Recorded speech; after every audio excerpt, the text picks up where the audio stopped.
Welcome to the Dr. Answers Show. I'm Dr. Answers and I'm here to take your science calls and answer your questions about science and the sciences and anything involving science, which is essentially anything given the pervasive nature of science. If you want facts, ask your scientist. Hello, you're live on Dr. Answers. What's your name? Yes, beg pardon. What's your name, sorry? My name's Kathy Khan. Hi, Kathy. What's your question, please? Can the cats see my face? Or is there just a big hole in their heads where my face should be? What exactly do you mean? My cats. Can they actually see my face? Oh, like recognise your face? Yes. Well, animals' brains have evolved over the years to be able to see members of their own species' faces, kind of specifically, and there's a particular part of the brain which deals with this. And your cats, what are the cats' names? There's two of them. As a pair, they're called the Legions of Doom. The Legions of Doom? Yes, my son named them, yes. They haven't got individual names? No, just as a unit. So what do you say when a cat comes in? I say, oh, he's a member of the Legions of Doom. Come here, puss, puss, puss. Really? Yeah. Or if they both come in, I say, oh, here come the Legions of Doom. Come here, puss, puss, puss. Well, the Legions of Doom. Yeah. Well, their brains have kind of evolved to see other cats' faces, and your brains evolved to see human faces. But I can see their faces, though. Yeah, it's not about being able to see the faces. It's about recognising. Because I can. Yeah, it's about recognising an individual out of many examples. I mean, I'm sure if you saw a lot of cats, you wouldn't necessarily immediately know which ones were the Legions of Doom. I think I'd know the Legions of Doom. Yeah, but you're not comparing them with all the cats that could exist. I think I'd know my cats. Well, anyway, your question. Given that your cats probably don't see too many humans and you're the human who they probably see the most, obviously they would kind of recognise your face. But they'd be rubbish at Guess Who. You wouldn't be able to get them near a Where's Wally. Okay. That's quite upsetting. Thanks for your help, Dr. Answers. Alright, let's take another call. Who's on the next line? Who's on line 14? Alright, Dr. Answers, it's Brad here. Brad? Yeah. Brad, and where are you calling from, Brad? I'm calling from Manchester. Hi, Brad. What's your question? Yeah, I was wondering, I just got this new computer the other day, and it's making all these sort of, like, grumbling noises coming out the front whenever I go on it, and I was just wondering, is it, do you reckon if it's broken, or maybe it needs a dusting or something, or what's the noise? What's the noise coming out of it? It's worrying me, it's freaking me out. Come on then, big man. Oh, like the kind of crackling sound? Yeah. Yeah, I think they're just sparks. I think data sparks. Right. Information, like binary sparks? No. No? Don't know. What do you mean binary sparks? Well, it's kind of the code that the computer talks in to itself. It's just talking to itself, I guess. What? But it talks to itself in a language, it's called binary. It's like a language made up of just noughts and ones, just those two. What?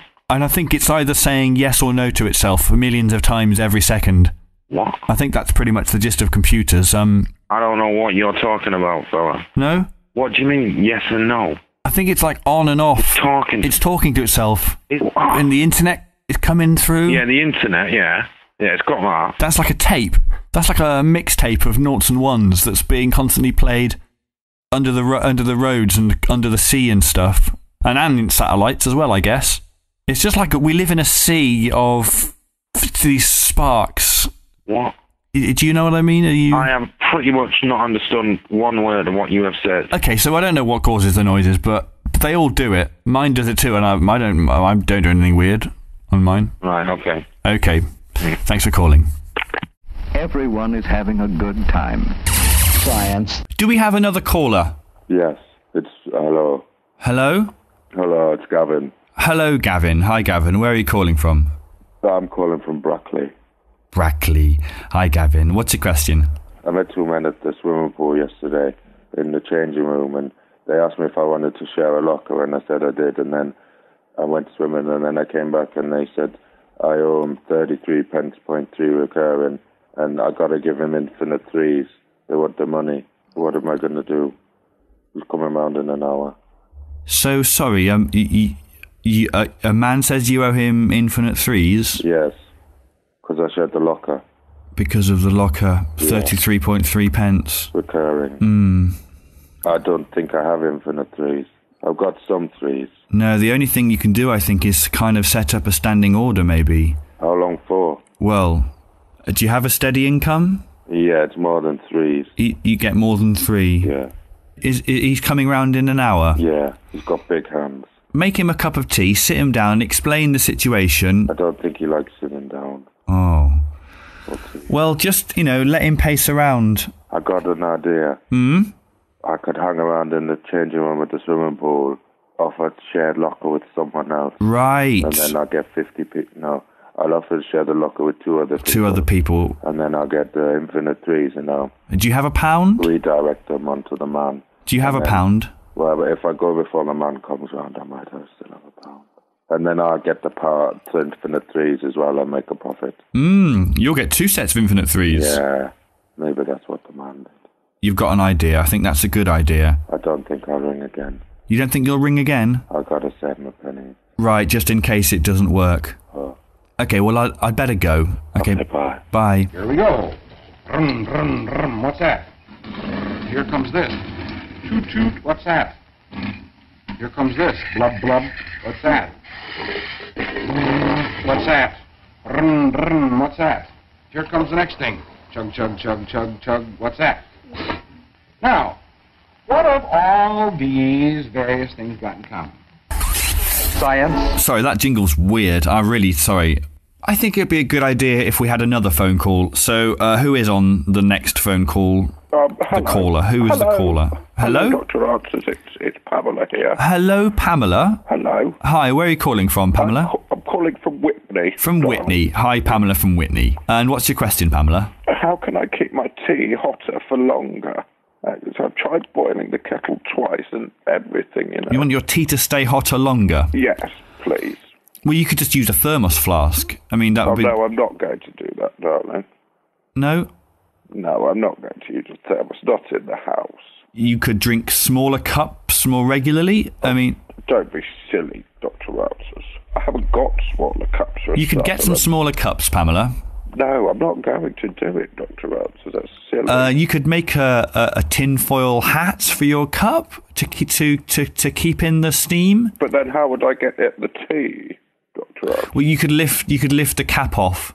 But where would I put the cap down? Just to one side. Just put it to one side. It would drip. It would have all steam in it. I can see it now, and it'd drip. So you don't want to use tinfoil. I don't want to make a mess, No. darling. You could have a tea cozy, like an upside down tea cozy for a mug. I don't like the idea of it, darling. Okay. It just doesn't sound right. You could turn up the heating in your house. That way the temperature would dissipate slower. That's an idea, darling. But then who's going to pay the bill? You'd still be paying the bill. I don't know if I can do that. You can't pay the bill. Not if it's for tea. Okay. You could get a small, like a bedsit hob. You could put a little stove next to your chair and just turn it on low, and then you could use it as a kind of placemat for your tea. My doily might catch light, though, darling. I don't think you'd need a doily. I'd have to have a doily, darling. One of those big no, not. You see my problem, Dr. Answers. I think I know what your problem is, Pamela. There's no answer. Sorry? There's no answer to this, no. There have been about 7 answers. But none of them have been any good, darling. Well, and you won't use a thermos. I'm not going to use a thermos in the house. That would be silly, darling. If I was camping, then that's an excellent answer. We're not in the house, darling. Well, but maybe you should drink your tea outside. Oh, darling. I'm not even going to dignify that with a response. Fine. Okay, well, we do have other callers. I won't be forced off the show, darling. No, but You're not going to force me off without an answer. I want you to ask questions like all the other girls. Doctor, how is the sun born?